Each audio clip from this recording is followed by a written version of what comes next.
Salut à tous, c'est Axel de testmobile.fr. Aujourd'hui, je vais tester le tout dernier de chez Sony Ericsson, qui est le Sony Ericsson Xperia X10 HD. Et pour introduire, je vais d'abord expliquer un truc par rapport à ce téléphone, c'est qu'en fait, le Xperia X10 HD, comme vous le voyez sur la boîte, est en fait un X10. Il s'agit d'un X10 qui tourne sous Android 2.1. Faut savoir que Sony Ericsson, pour une raison que j'ignore, a souhaité le marketer de façon à le présenter comme un nouveau terminal finalement. Donc il l'appelle le Sony Ericsson Xperia X10 HD, alors qu'en fait il s'agit que d'un X10 sous Android 2.1, donc avec de nouvelles fonctionnalités certes, mais niveau interface, ceux qui ont un X10, vous verrez, c'est exactement la même chose.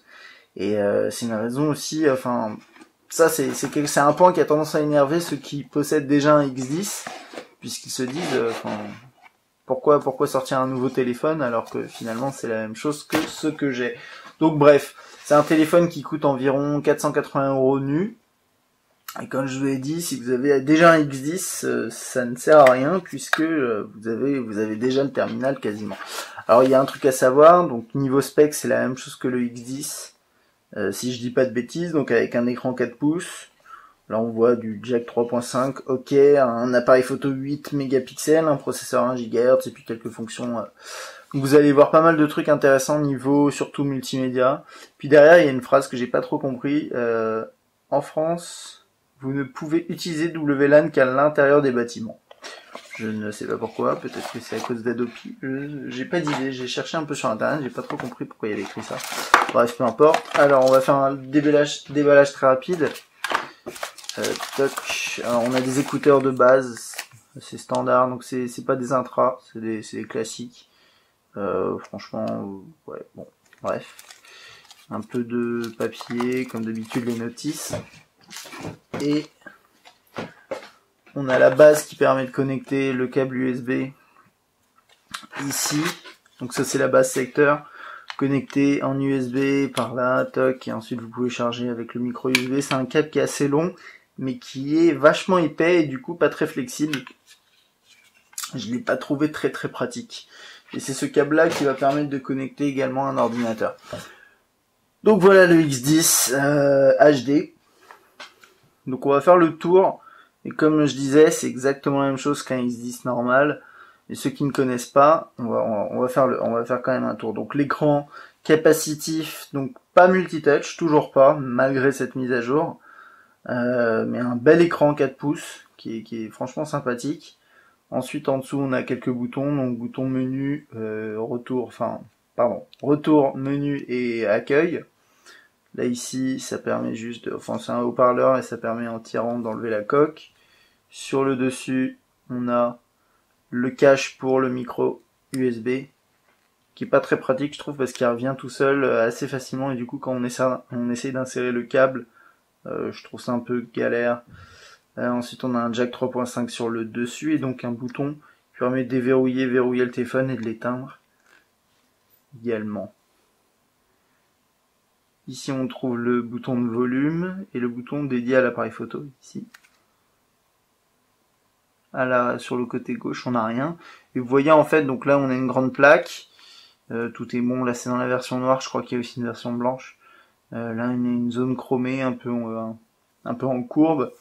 Et derrière un plastique un peu doux, donc en du soft touch, qui est plutôt agréable, c'est vraiment sympa, il est assez bien, c'est un beau téléphone je trouve. Et donc là l'appareil photo 8,1 mégapixels avec un petit flash LED ici. Et puis c'est tout. Donc on va l'allumer, donc il est déjà allumé là. Donc quand vous voulez le débloquer, faut faire défiler ça, slider ça. Glisser ça, cet élément là, si vous prenez ça, voilà, vous pouvez désactiver, réactiver le son de cette façon là. Pourquoi pas. Hop. Donc on retrouve la surcouche Xperia. Voilà, il y a eu un petit bug. La surcouche Xperia, donc très bleue, avec sur du Android. Donc en fait, vous allez voir finalement, il y a pas mal de petits ajouts, mais c'est du Android. Donc ça veut dire que vous pourrez, en plus avec un processeur 1 GHz, installer toutes les dernières applications, faire fonctionner tous les derniers jeux, etc. Donc on va passer en revue ça. Vous avez 1, 2, 3, 4, 5 pages d'accueil personnalisables avec des widgets. Donc là, vous voyez, il y a quelques widgets déjà préinstallés, comme celui-là qui permet de contrôler rapidement le Wi-Fi, Bluetooth, ce genre de choses. Là, vous pouvez mettre des petites options en plus ici. Là, vous avez Gmail, ce genre de choses. On va regarder, je sais pas, un widget YouTube, un widget agenda.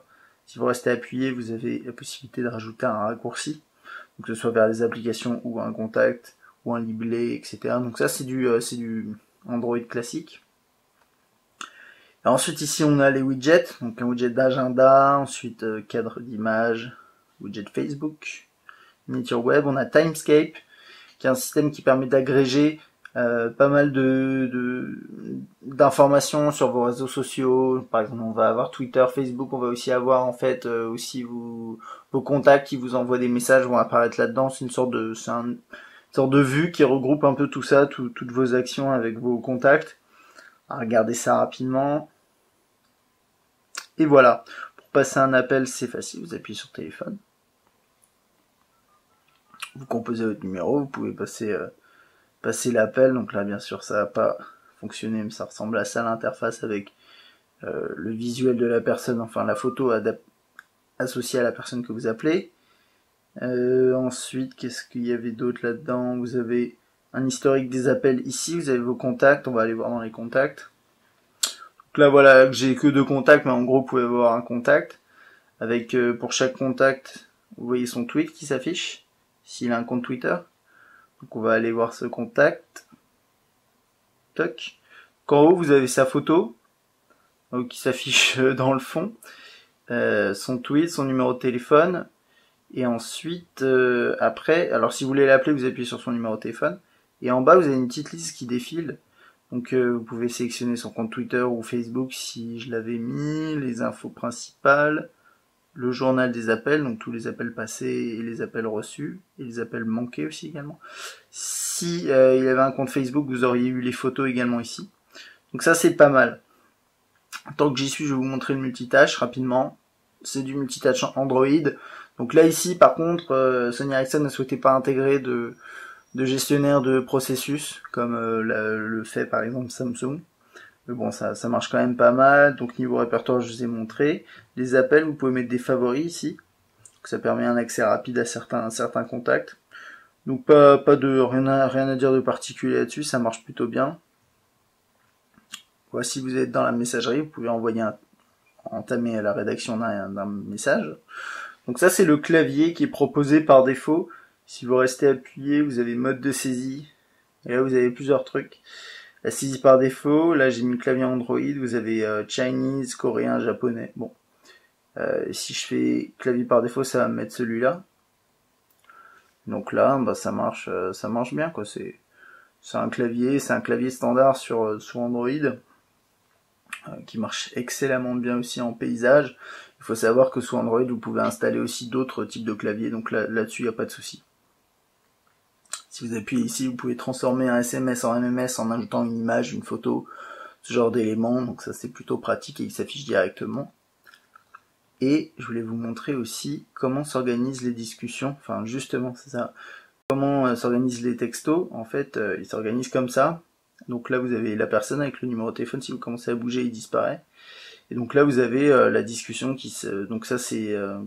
ouais, à gauche, c'est les miens. À droite, c'est les réponses. Ce genre de choses, et vous pouvez répondre directement en envoyant un message comme ça. Donc ça, c'est plutôt bien.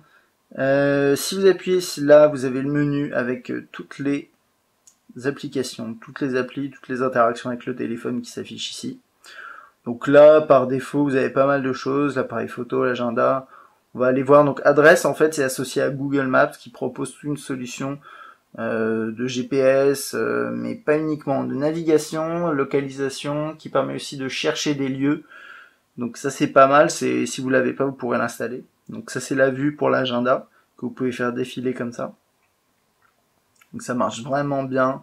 Et en plus sur ce grand écran, ce qui est sympa quand même, c'est que Sony Ericsson a fait une surcouche qui est légère, et qui ici sur ce grand écran, comme vous voyez, il n'y a pas beaucoup d'éléments de l'interface. En gros, il y a la barre, ensuite il y a une petite barre avec écrit descendre, ensuite une autre petite barre, et tout le reste de l'écran est occupé par l'agenda. Donc ça fait, c'est vraiment très spacieux. Ça fait plaisir. Là, si vous appuyez, pardon. Bon bah voilà, j'avais appuyé dessus. C'était celui-là que je voulais. Voilà. Donc là, vous voyez, ok, j'ai mon entrée. Je peux la sélectionner pour avoir plus de détails. Avec un rappel éventuellement. Donc voilà, et si vous passez sur le côté, toc, vous avez une vue de cette façon-là également. Donc en mode paysage. Pas mal du tout. On va passer par l'appareil photo un peu après. Calculatrice, ok, pas grand chose à dire. Email, alors je vais vous montrer avec l'application Gmail parce que j'ai pas pu configurer l'application email, mais Sony Ericsson a intégré une application email. Si vous avez Gmail, vous aurez quelque chose comme ça, et en fait c'est l'application Gmail de base qui marche très bien. Donc là par exemple, je sais pas, hop, vous ouvrez un message. Donc là ça charge. Vous pouvez faire afficher les images. Donc là avec votre message qui s'affiche comme ça. Comme je vous ai dit, il n'y a pas de multitouch, c'est un des points faibles de ce téléphone. Et vous pouvez l'archiver, supprimer, faire précédent, répondre directement. Donc si vous voulez répondre, faites ça. Donc là je vais répondre à moi-même, mais c'est pas grave. Donc je sais pas, salut. Je suis un peu trompé, voilà. Hop, faites envoyer. Donc, envoi du message. Toc. Ah, et là-haut j'ai une notification. Donc qui m'a dit que j'avais envoyé le message. Si je fais actualiser, normalement ça s'actualise tout seul. Là je voulais juste vous montrer. On va attendre un peu. Normalement il devrait le recevoir. Donc là vous voyez, vous avez accès aux différents comptes. Alors si vous pouvez ajouter plusieurs comptes Gmail, si vous faites ajouter, toc, voilà, ajouter un compte. Et quoi d'autre, vous avez aussi les libellés. C'est pas mal, vous avez tous vos libellés Gmail, tous vos dossiers. On a accès aux paramètres, vous pouvez définir une signature notamment. Et puis c'est à peu près tout, écrire un nouveau et faire une recherche aussi également. Donc ça c'est pas mal, ça marche vraiment bien. Là, je regarde juste s'il m'a réceptionné le truc. Je sais qu'il a quelques problèmes avec la 3G, j'ai dû me tromper dans ma configuration, je sais pas. Bon bref. Ok, donc en tout cas ça marche très bien. On va passer rapidement. Vous avez une application Facebook qui est installée. Pourquoi pas. Android Market, pas passer, vous le connaissez. On va passer sur le navigateur. Donc là j'avais déjà chargé, on va recharger pour voir un peu le navigateur.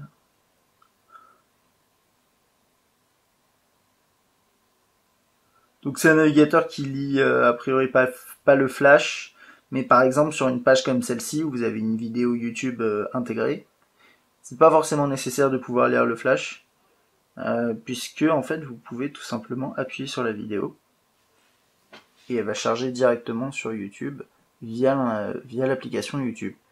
Donc c'est même finalement mieux que d'avoir une lecture flash qui soit pas très fluide quoi finalement. Donc j'attends que ça charge pour voir.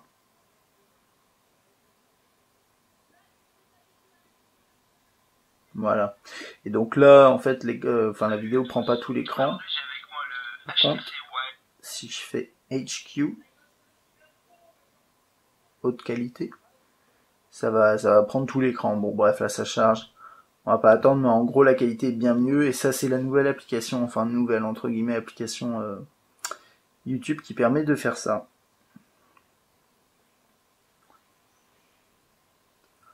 Quoi d'autre? Alors, on a Timescape aussi. Donc là, ici, Timescape, en fait, va m'afficher un petit peu toutes mes notifications parce qu'en bas, j'ai sélectionné en fait une option qui veut dire tout. Mais si je fais... ouais, voilà, j'ai un peu du mal avec cette barre. Voilà, si je fais Facebook, il va me dire aucun compte, mais si vous rajoutez un compte, vous aurez vos dernières notifications Facebook. Ça, je sais plus ce que c'est. Ça, c'est, ouais, ok, les différentes mises à jour. Là, vous pouvez accéder aux derniers morceaux lus. En gros, c'est tout un historique de votre vie sur le téléphone, quoi. Donc là, les différentes photos. Ça, je sais plus. Je crois que j'ai fait le tour. Les appels, etc. Donc c'est pratique, mais moi, je trouve que, par exemple, moi, je connais, si vous connaissez bien Twitter, vous devez savoir que, quand vous recevez des messages, vous en recevez quand même beaucoup en même temps. et que les disposer comme ça de façon visuelle, c'est pas forcément la méthode la plus pratique, mais bon, pourquoi pas. Ok. Donc ensuite, qu'est-ce qu'on a d'autre? On a le réveil, synchronisation, etc. On a des gestionnaires de tâches. Là ici, on a aussi des calendriers, etc.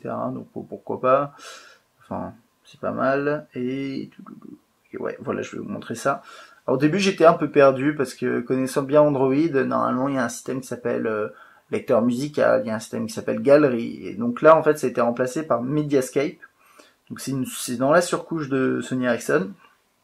Et ça permet de gérer votre musique, vos vidéos et vos photos. Donc là, je suis dans photos. Je vais pouvoir défiler dans mes dernières photos. Donc là, les photos visionnées récemment, prises récemment. Et là, les photos que j'ai pu télécharger éventuellement du web. Donc, hop. Après, je vais vous montrer l'appareil photo. Vous pouvez bien sûr les faire défiler comme ça. Ça marche plutôt bien. Donc là, vous voyez un peu la qualité, mais je vous mettrai des photos dans l'article de test sur testmobile.fr. Donc là, vous pouvez zoomer, dézoomer. Ici, avec les petits boutons tactiles qui sont pas très réactifs. J'ai un peu du mal à les utiliser. Vous voyez, c'est un peu galère. Bon, bref. Et envoyer la photo, ajouter un contact. Voilà. Ensuite, vous allez dans vidéo. Voilà, vous avez toutes vos vidéos qui s'affichent comme ça. Le truc que je vous ai pas montré, c'est que si vous appuyez sur plus, en fait, vous avez une liste qui est un peu plus classique, disons. Donc, je vais juste revenir en arrière, vous montrer pour les photos. Pareil, si vous faites plus, voilà, vous avez toute votre galerie qui est affichée de façon voilà plus classique. Et vidéo. Là, pareil ici. Toc, vous pouvez jouer votre vidéo. Ce qui est assez intéressant, c'est que comme vous avez vu, vous pouvez aussi la jouer en portrait, mais bien sûr, surtout en paysage, qui est le plus intéressant.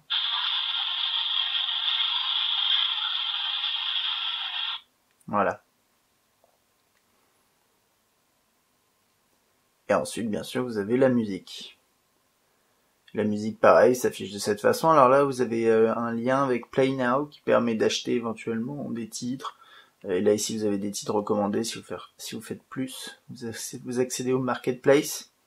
Donc ça, c'est un Marketplace qui est mis en place par Sony Ericsson, qui permet également d'acheter des applications, des jeux et de la musique. C'est surtout, à mon avis, intéressant pour la musique, puisque pour le reste, vous pouvez acheter tout ça sur Android Market. Voilà. Et dans la musique, là, vous avez lu récemment et ajouté récemment. Et si vous faites plus, vous avez une liste de cette façon-là. Alors là, il y a un truc, c'est que il y avait un jeu préinstallé, je crois un jeu de golf, qui possède des fichiers musicaux, et en fait, ils sont ajoutés automatiquement ici, et j'en ai des centaines. Et je trouve ça un peu dommage qu'il soit ajouté là-dedans, parce que c'est pas pratique quand vous jouez, par exemple, toute votre collection en aléatoire, ça va tomber au moins une fois sur deux sur un de ces morceaux.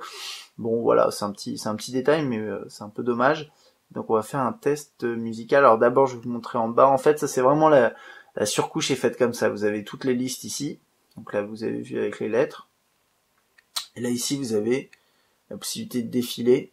Donc là, lu récemment, comme vous voyez, voilà, cette semaine. Ajouté récemment.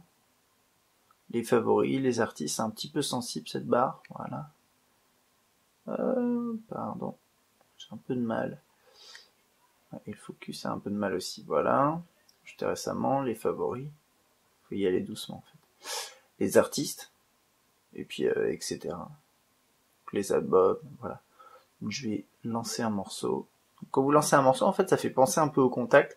Vous avez le visuel en haut. Plus d'infos en bas. Alors, avant de passer à la qualité la qualité du son du haut-parleur, donc je vais vous montrer un peu l'interface. Vous avez les infos ici, la jaquette, s'il y en a une, attention, sinon il y aura un visuel de base ou ce sera vide, je sais plus. Les accès pour jouer, et ensuite vous pouvez avancer dans le morceau, mettre le mode aléatoire, activer ou non la répétition, le mettre en favori, voilà, vous avez vu. Et dans le menu, ici, vous pouvez supprimer le morceau, lire des informations, définir comme ça, et supprimer la pochette si vous avez envie.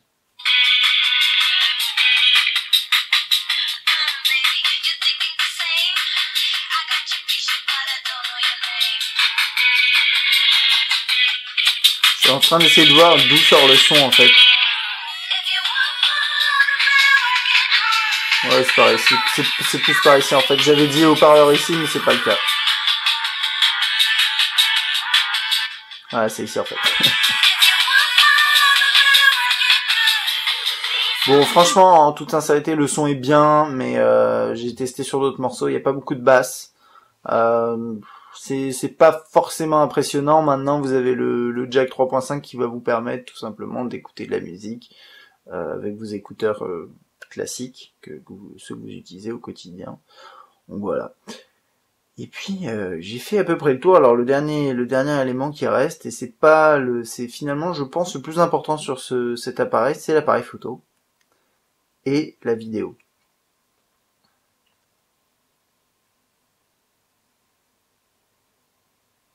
Alors si, voilà. Donc en fait, ça c'est l'interface que vous avez. Vous avez en bas vidéo à droite et photo à gauche. Donc là c'est le mode photo qui est activé. Quand vous appuyez là, vous pouvez changer le mode de focus. Donc vous avez un mode de focus simple. Donc ça on va dire c'est classique. Ensuite vous avez focus multiple qui permet de faire un focus. Alors je vais mettre, je sais pas, ça. Donc là il va faire le focus en haut. Je sais pas, c'est assez particulier, je suis pas certain à quoi ça sert, là ça va faire le focus en bas. Bon, j'ai un peu testé, j'ai pas trop compris à quoi ça servait, mais en tout cas vous avez cette possibilité là, très bien. Ensuite vous avez un mode macro qui permet de prendre des photos de plus près, vous appuyez, c'est assez réactif. Vous avez un aperçu rapide et elle s'affiche en bas, dans une sorte de timeline de vos médias. Ça moi j'aime bien, ça c'est plutôt bien fait. Détection de visage qui marche très bien, et ensuite un focus infini. Ensuite ici vous avez différentes scènes, normal, portrait, paysage, il y a même un mode document qui est assez sympa quand vous voulez prendre des feuilles avec du texte.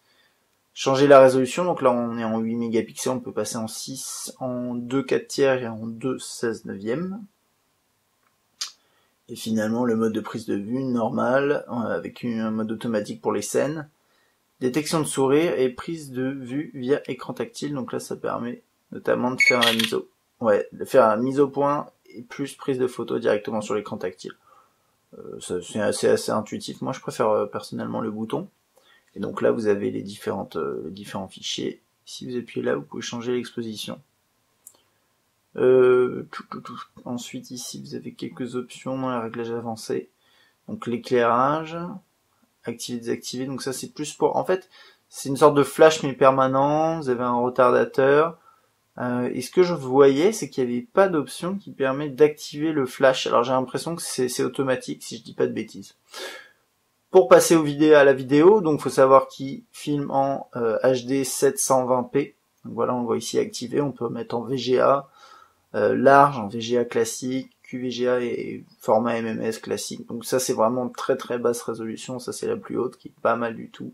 Je vous mettrai des exemples de vidéos filmées, il y en aura sur YouTube et sur testmobile.fr. Ensuite, dans les scènes ici, pareil, vous avez quelques scènes, notamment sport, pourquoi pas, et mode de prise de vue, pareil, vous avez vu, vous pouvez refaire avec l'écran tactile. Et ce qui est sympa, vraiment sympa avec le mode vidéo sur le X10 HD, c'est qu'il a un autofocus continu. Alors ça va être dur de vous le montrer, de vous le démontrer ici. Ça va même être impossible puisque je suis dans un espace confiné, mais concrètement je vous ai expliqué ce qui se passe, c'est que la plupart des appareils photo, enfin des téléphones, n'ont pas d'autofocus, dans le sens où vous avez un focus fixe, souvent il est infini, et pour les objets proches ça va pas fonctionner. Ce qui est bien avec celui-là, c'est que vous allez peut-être pas le voir ici, mais là je crois que c'est en focus à peu près, alors que normalement vous n'êtes pas en focus à cette distance-là. Et si après il y a un élément qui est plus loin, ça va faire le focus sur l'autre élément. Donc, je vous mettrai des exemples, comme je disais, sur YouTube et Test Mobile, mais en tout cas ça c'est vraiment pour moi un gros plus, c'est cette capacité à faire un autofocus pendant que vous filmez. Vous filmez une personne qui est juste devant vous, ça va être en focus. Si la personne disparaît et qu'on voit le paysage, ça va refaire le focus sur le paysage, et ça donne une qualité de l'image vraiment supérieure. En plus de la HD, moi d'après moi, c'est vraiment très très très bien. Donc vous verrez ça dans les exemples. Et je crois que j'ai fait le tour. Donc que dire sur ce X10 HD de chez Sony Ericsson? Disons que, comme vous l'avez vu, on a une interface, une surcouche qui est assez intéressante, vraiment assez bleue ici, mais plutôt intéressante sur du Android 2.1. Des fonctions multimédia assez sympas, il faut absolument passer par Mediascape, mais c'est assez bien fait quand même, donc on est un peu dérouté au début, mais ça marche bien. L'intégration dans les contacts qui est sympathique, des widgets, pages d'accueil, tout ça c'est très bien. En plus un processeur à 1 GHz, vous pouvez faire tourner une bonne quantité d'applications Android. Après, moi la seule reproche que je pourrais faire à ce téléphone, c'est finalement de pas être réellement un téléphone à part entière, c'est d'être tout simplement une update du X10 classique, avec un renommage qui est un petit peu, c'est purement marketing. Donc surveillez quand même si vous n'avez pas envie de dépenser de l'argent, voir à combien coûte le X10 classique, et surtout est-ce que il passera en 2.1, et je crois que c'est presque déjà le cas. Faudrait que je me renseigne, mais en tout cas au moment où vous verrez cette vidéo, il y a de fortes chances qu'il y ait déjà mise à jour 2.1, donc renseignez-vous et comparez les prix pour voir si finalement le X10 en 2.1 n'est pas moins cher que acheter ce X10 HD qui est quand même un bon smartphone. Voilà, donc ça c'était pour le test. Si vous avez des questions, laissez des commentaires, que ce soit sur YouTube ou sur testmobile.fr. Et moi je vous dis à bientôt.